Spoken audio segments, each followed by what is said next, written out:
उन सब चीजों को हम आगे पूरा कर सकते हैं। अगर सरकार आज काम कर रही है, किसानों के हित के लिए काम कर रही है, किसानों की समस्याओं को ध्यान में रख करके काम कर रही है, तो कहीं न कहीं ये प्रेरणा स्वामी जी के कारण मिला हुआ है। उस स्वामी जी को हम और ज्यादा हम अपने आप को जो है स्थापित कर करके उनकी प्रेरणाओं को हम अपने अंदर संजो कर करके आगे बढ़ाए, तभी जो है हमारे राज्य और देश का विकास होगा। जब किसान सशक्त होगा, किसान मजबूत होगा, तभी हम अपने आप को, राज्य को विकास कर सकते हैं, देश को विकास कर सकते हैं। इतना ही जो है स्वामी जी के प्रति आज अपनी श्रद्धांजलि अर्पित करते हुए मैं पुनः एक बार जो है स्वामी जी के आदों को ताजा रखने के लिए आप सब लोगों से आग्रह, और सरकार है, यहाँ बैठे हमारे सांसद महोदय राज्यसभा के हैं, तो कम से कम राज्यसभा में, संसद के अंदर में स्वामी जी के लिए जो है उन सब चीजों का आवाज को बुलंद करने का काम करेंगे। इतना ही का करके मैं अपनी बात को समाप्त करता हूँ। बहुत बहुत धन्यवाद। जय हिंद, जय स्वामी। धन्यवाद भैया। और राज्यसभा सांसद महोदय भीम बाबू आए थे, उन्होंने बात कही थी। 2 मिनट रुक जाइए, भीम बाबू का 2 मिनट बस हो गया, नाश्ता करके जाना है। आइए भीम भैया से आग्रह होगा, राज्यसभा सांसद महोदय।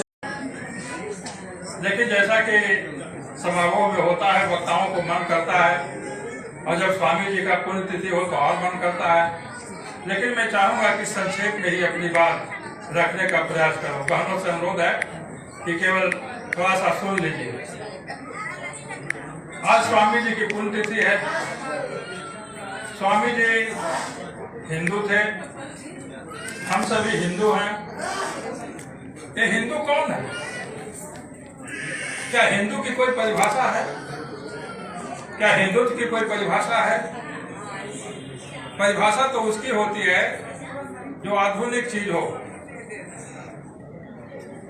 हिंदुत्व और हिंदू धर्म सनातन आदिकाल से अनंत काल तक रहेगा। इसीलिए हम लोग तो बीच मध्य में आए हैं, तो हम लोग कोई परिभाषा इसकी दे नहीं सकते।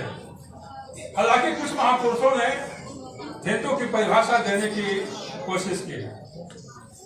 मैं हिंदुत्व पर इसलिए बोल रहा हूँ क्योंकि स्वामी जी सन्यासी थे, और जैसा कि मैंने कहा, हिंदू हर घर को बिजली दे रहे हैं, हर किसान को घर दे रहे हैं।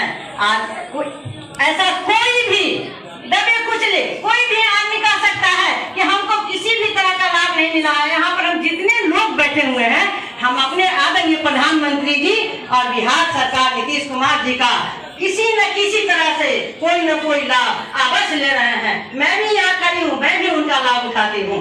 इसलिए भाइयों बहनों, आपसे हम कहेंगे कि अब 25 का चुनाव हम लोगों के सामने आ गया है, अब बहुत दिन नहीं है।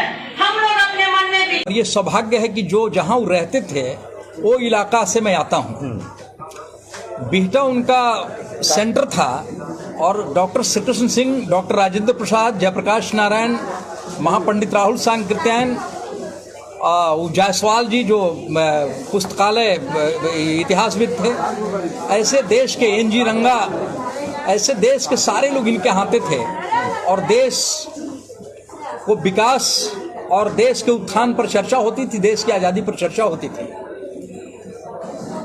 सुभाष चंद्र बोस को ये देश का प्रधानमंत्री बनाना चाहते थे, ये अपना हीरो मानते थे, लेकिन ये दुर्भाग्य हुआ कि न सुभाष चंद्र बोस देश के प्रधानमंत्री बने और न सरदार वल्लभ भाई पटेल बन गए जवाहरलाल नेहरू, और वही देश का बंटाढार हो गया। कश्मीर से लेकर के किसानों की समस्याएं जहां की तहां धरी की धरी रह गई, बल्कि और सुरसा की तरह विकराल मुंह बादी। तो ऐसी स्थिति में उन लोगों ने सुभाष चंद्र बोस को तिरस्कृत किया, और सुभाष चंद्र बोस को सबसे पहले भारत रत्न मिलना चाहिए था, अभी तक उन लोगों ने नहीं दिया। अब वर्तमान सरकार से मैं मांग करता हूं कि वो स्वामी सहजानंद सरस्वती को भारत रत्न से नवाजे, क्योंकि कांग्रेस तो कभी नवाजेगी नहीं। कांग्रेस की विचारधारा के विरोधी थे। कांग्रेस जो है वो सुविधाभोगी राजनीति करती थी, और ये किसानों और मजदूरों के पक्ष में राजनीति करते थे। कांग्रेस पूंजीपतियों और जमींदारों के पक्ष में खड़ी थी, स्वामी सहजानंद सरस्वती किसानों और मजदूरों के पक्ष में खड़े थे। तो दोनों विपरीत धारा में थे, इसलिए कांग्रेस ने उनको तिरस्कृत किया, बहिष्कृत किया, उनको नेगलेक्ट किया। एक बड़ा सवाल है, उनका जन्म हालांकि यूपी में हुआ, गाजीपुर में, लेकिन सारा कार्य क्षेत्र उनका बिहार में रहा, बिहटा उनका सेंट्रिक रहा। एक बड़ा उनके अंदर चेंज मेकर हुआ कि जब वो वस्त्र छोड़ करके उन्होंने दांडी ग्रहण किया और भगवा धारण किया, उसके बाद निकल चले किसान। क्या मानते हैं कि वो जिस उद्देश्य से निकल चले थे वो उद्देश्य की पूर्ति हो पाई अभी तक? नहीं हुई, लेकिन उन्होंने माहौल बनाया। नरेंद्र भाई मोदी उन्हीं सिद्धांतों को प्रतिपादित कर रहे हैं जो अधूरे उद्देश्य रह गए थे स्वामी सहजानंद सरस्वती के, उन्हीं सिद्धांतों को लागू कर रहे हैं। उनका था नारा कि सबको समान सुविधा मिले, सबको समान भागीदारी मिले। आज नरेंद्र भाई मोदी की सरकार वही काम कर रही है पूरे देश में। हम गरीबों को मुफ्त अनाज दे रहे हैं। नरेंद्र भाई मोदी की सरकार गरीबों को, किसानों को पेंशन दे रही है। अभी हमारी एनडीए की बिहार की सरकार ने 400 रुपए से लेकर 1100 रुपए की पेंशन राशि बढ़ा के कर दी, नीतीश कुमार और सम्राट चौधरी और विजय सिन्हा की सरकार ने। तो हमारी सरकार जो एनडीए की सरकार है, विशेषकर नरेंद्र भाई मोदी की सरकार है, हम लोग उस दिशा में बहुत आगे बढ़ रहे हैं और स्वामी जी के सपनों को साकार कर रहे हैं। चलिए, एक बड़ी उपलब्धि है कि आपके कार्य क्षेत्र में, आपके शासक में, एनडीए की सरकार में किसानों को कहीं ना कहीं कुछ ना कुछ सम्मान मिला, आर्थिक